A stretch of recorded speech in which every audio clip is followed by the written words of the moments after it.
You believe in me, Thomas, because you have seen me, says the Lord.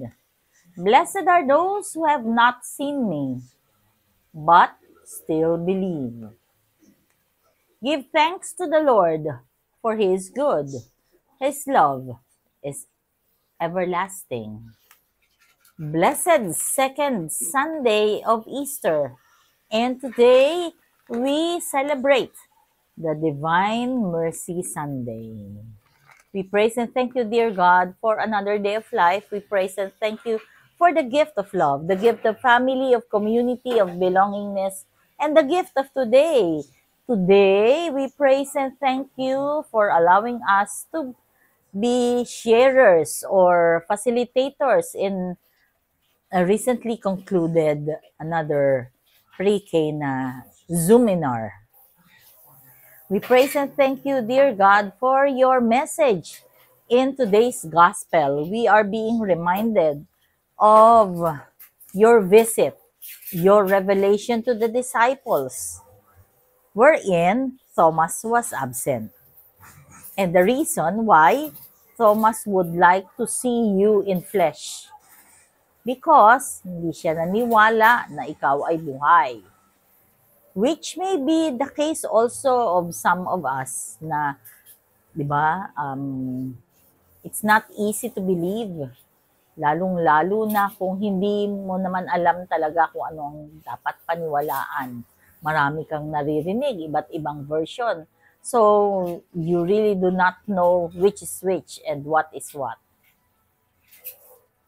Pero, si Thomas, the doubting Thomas, gusto niya makita ka, ma-witness niya, yung tagiliran mo, mahawakan niya, maisuot niya yung kamay niya, at yung daliri niya dun sa kamay mo na may butas.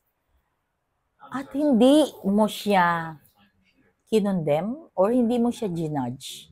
You allowed him to see all of those. Yung request niya, grinant mo.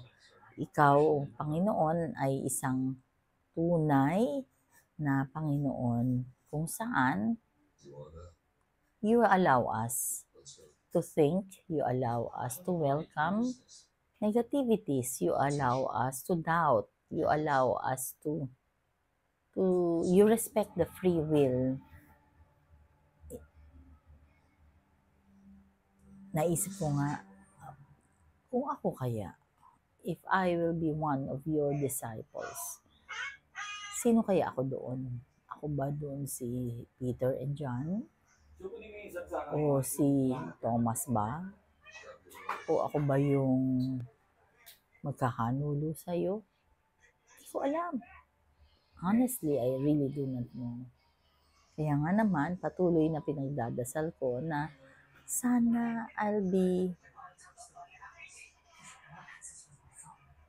tutok sa pagmamahal mo, dear God. Kasi, syempre maraming factors, maraming outside factors na pwede ma-disway ang aking pananampalataya. Kaya nyo rin mga kapatid, pare-parehas tayo. We are all in this situation wherein sometimes we are doubting, sometimes we really do not know which to believe, what to believe. And because of that, let us pray. Lord God, we are sorry for our sins, either of commission or omission. We are sorry that sometimes we are doubters or we doubt your love. Lord God, maraming salamat po sa pagmamahal. Please be with us always and in all ways and allow your presence in our lives to manifest. We are nothing without you, dear God, so please stay with us. Hindi po namin alam ang dapat namin gawin. Katulad ngayon, ito pong ginagawa sa tabi namin. Nag-crack na po ang mga walls. Dami pong concern. Yung aming problema sa lupa. Yung aking pain all over me. Yung masakit dito, hindi ko maintindihan, hindi ko alam kung anong gagawin. Ang x-ray, walang masabi, unremarkable. yung mga concerns sa community, yung concerns sa simbahan, Panginoon, ang dami po namin pinagdadaanan. We offer everything to you, dear God. All this we pray in your mighty name through the intercession of our Blessed Mama Mary. We lift up to you ang mga nag-attend ng pre-K na. Please lead them to their married life kung saan ikaw po ang nasa sentro ng buhay nila.